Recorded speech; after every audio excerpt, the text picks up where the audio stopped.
Chers amis, je vous envoie cette vidéo veille de Shavuot pour partager avec vous une réflexion qui, je l'espère, permettra de passer une fête de Shavuot différente des précédentes. Shavuot, c'est Chag Matan Torah. On a reçu la Torah au Mont Sinaï, Moshe Rabbeinu est monté pendant 40 jours, 40 nuits, après cette révélation divine.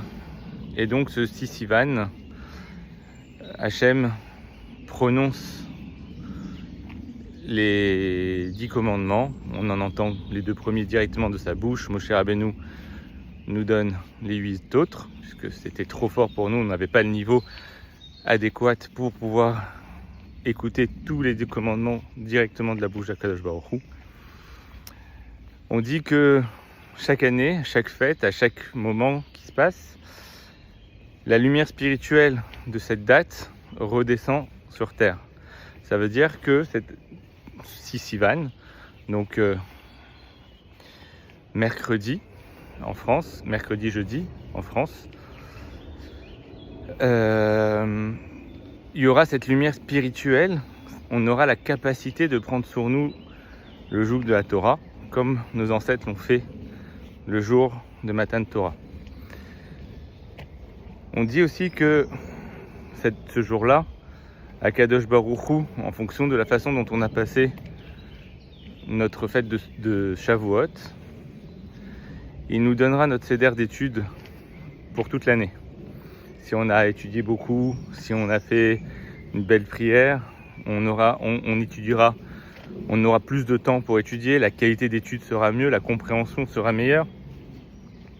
Et si on n'a rien fait, on recevra ce qu'on mérite comme étude de Torah.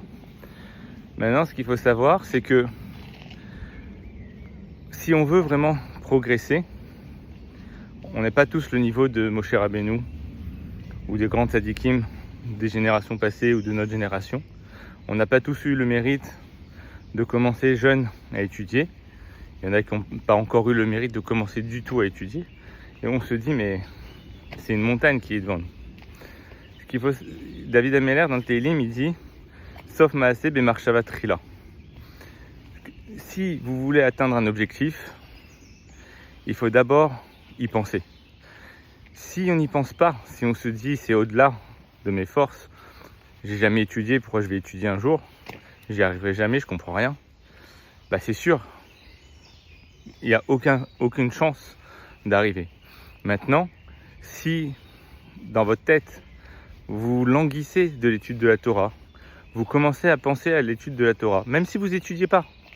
Juste dire, si seulement j'avais pu étudier quand j'étais plus jeune, si j'avais pu commencer, si je pouvais faire la veillée de Shavuot, si je pouvais savoir mieux lire l'hébreu pour pouvoir faire ma tefila, si je pouvais comprendre les mots de ma prière, si je pouvais, dans tous les domaines spirituels, alors, progressivement, si on se languissait de tout ça, progressivement, Hachem nous ouvrirait les portes et nous donnera un chemin pour arriver à l'action.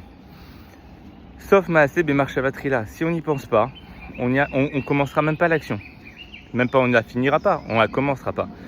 Au niveau matériel, on appelle ça de l'ambition. On a des projets. On a le projet de réussir les études, de fonder une famille, d'avoir des enfants, d'acheter une maison, une voiture, d'asseoir sa carrière professionnelle.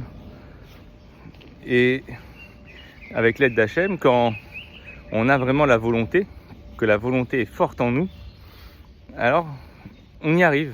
Alors on n'arrive pas forcément au top de tout ce qu'on voudrait faire, mais on y arrive malgré tout. Au moins, on commence les choses et avec le temps, on y arrive. Plus la volonté est là, plus on y arrive. Quand on veut quelque chose, on y arrive. Quand on veut, on peut, on dit en français. Maintenant, au niveau spirituel, est-ce que quelqu'un d'entre nous, je m'inclus là-dedans, est-ce qu'on a eu une vision avec des projets au niveau spirituel? Est-ce qu'on s'est dit, voilà, j'ai envie de finir le chasse, j'ai envie de finir le Shulchan Aruch, j'ai envie de commencer le Zohar et de finir le Zohar, j'ai envie de connaître les Mefarshim, j'ai envie de progresser spirituellement, de faire plus de mitzvot, d'étudier toutes les mitzvot, et de les accomplir de la plus belle façon qui soit. Est-ce qu'on a eu ces projets-là? Si on n'a pas de projet, on n'arrivera pas au but. On a beau savoir qu'il faut faire tchouva, augmenter, mais est-ce qu'on y pense réellement? Est-ce que ça occupe notre pensée? Quand on a au niveau matériel, quand on a une volonté de faire quelque chose, on veut acheter un appartement, on veut passer des examens, on y pense tous les jours. Quand un étudiant en première année de médecine, il dort plus, il mange plus, il ne vit que médecine, que P1.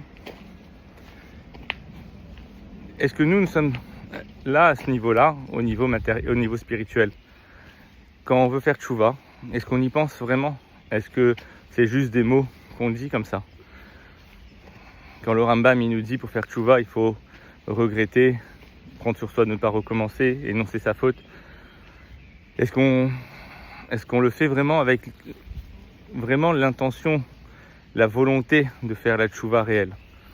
Donc cette année, j'aimerais, en tout cas je prends ça sur moi, j'essaye pour moi, d'avoir ce languissement de tout ce que j'ai pas pu faire au niveau spirituel, tout ce que j'aimerais faire au niveau spirituel dans les années à venir, tant au niveau de l'étude qu'au niveau de l'action, qu'au niveau de la diffusion de la Torah, au niveau de la diffusion de la Emouna, et que cette volonté qu'on aura ce jour-là de Shavuot nous permette d'arriver à l'action et de terminer l'action, d'arriver au but qu'Hachem nous a fixé. Mais il faut avoir déjà cette volonté. Je vous souhaite Chag Sameach et à bientôt.